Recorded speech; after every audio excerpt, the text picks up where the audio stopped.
In today's video, here is a nice equation that was suggested by viewer.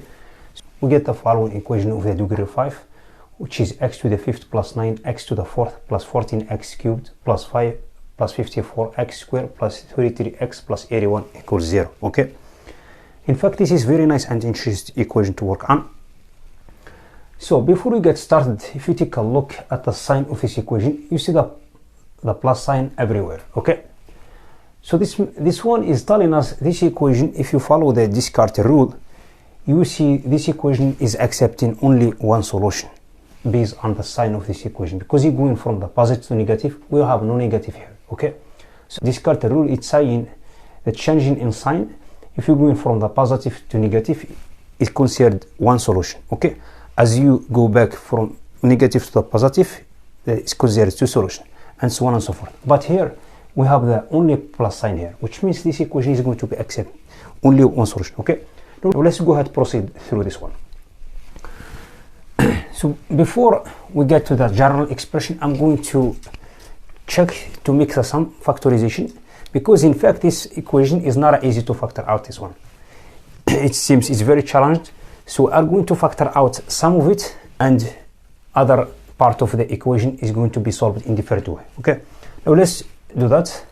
So simply, if you take a look carefully at this term, we get 9x to the 4th, and with this 54x squared, with this area 1, I'm going to complete the perfect square here. Okay, so let's do this one separately. We get 9x to the 4th, which is going to be the same as 3x squared, all is raised to the number 2 as a power, plus the second term, plus the middle term, which is 2 is multiplied by 27 x squared, plus the last one, which is 81.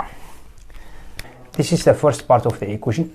Let's add the second part. The second part is going to be x to the 5th plus 14x cubed plus 33x, everything equals to 0. Okay, so this one is clearly is a perfect square, because we get 3x squared here plus 9, all is raised to number 2 as a power. So we get 9x to the 4th, which is okay. We get the mirror term 54x squared, which is okay. We get the last term, which is area 1, 9 squared, plus this term. So I'm going to take x out of these things to make the factorization more clear. We get x factor x to the 4th plus 14x squared plus 33, everything equals 0. Okay, so since we get 3 here, we get 9 here, I'm going to take number 3 out of this factorization. So I will have 9 inside, I will have just x squared plus 3 quantity squared. Where I'm not going to put this one on the same form that I have here. Okay, so it's more clear here. I get x, this one is going to be x squared plus 3 quantity squared.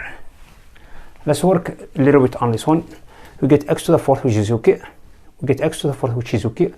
We get 6x squared, but we have 14x squared. We need just to add 8x squared plus the last term. Plus the last term get 9, but we have 33. We need to add 24 more. 24. So the whole thing equals 0. I get the common factor here, which is x squared plus 3 and x squared plus 3. Also, this one is going to be x squared plus 3 as a common factor here. So let's take this one. Let's take 8 as a common factor. I get 8 is multiplied by x squared plus 3. But be careful here. Everything is multiplied by x. Okay. Now let's take x squared plus 3 as a common factor, since we get x squared plus 3 in common factor for each term of this sum. So I'm going to take it as a common factor. So this one equivalent, I get x squared plus 3 is going to be multiplied. The first term is going to be multiplied by 9, factor x squared plus 3. The second term is going to be multiplied by x, plus x is multiplied by x squared plus 3. The last term is going to be multiplied by 8x, because we have this x is multiplied by 8. we need to simplify this one more. So if I'm going to simplify this one, I get x cubed here as a first term, plus the second term, which is 9x squared, plus 9x squared, plus the third term, which is 3x plus 8x, which is 11x, plus the last term. The last term is going to be 27. Now here is the issue. Now here is a problem. If you try to factor this one out, it's more challenged because you get the roots in real numbers. Okay, we need to use the intermediate theorem. Okay, now let's set this one as a g of x, then solve this one separately. This one, it clearly has no solution because this one is strictly superior than 0. Okay, there is no solution for this one. So immediately I get here g of x equals 0. Okay, so which means I get x cubed plus 9x squared plus 11x plus 27 equals 0. Okay, it's more clear. Now we get this following equation. As I discussed before, if we apply the Descartes rule here, we have the plus sign everywhere, which means this equation accepts only one solution. Okay, so I'm going to apply the intermediate theorem. By intermediate theorem, by guessing and checking. So if I'm going to calculate g of minus 8.051 is going to give us minus 0.04. If I'm going to calculate g of minus 8.050 is going to give us 0.01. This one is strictly inferior than 0. This one is strictly superior than 0. Okay, so by intermediate theorem,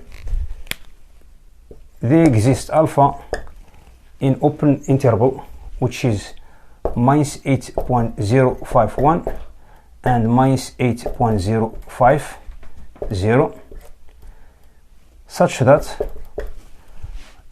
g of alpha equals 0. Okay, because if you take this one as a function, if you take g of x as a function, so we get these following values. Minus 8.01, it will be here, around here, as the x1. The second one, it will be almost here, for example, x2.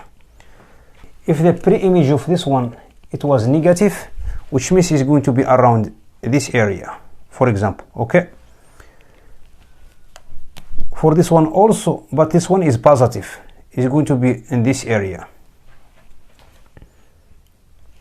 This function is going to be crossing OX at some point between this interval. This point, which is intersection points between OX and this function, is going to be alpha. Is going to be alpha, which is g of alpha equals 0. It will be a solution of this equation. We have only one unique solution based on Descartes rule here.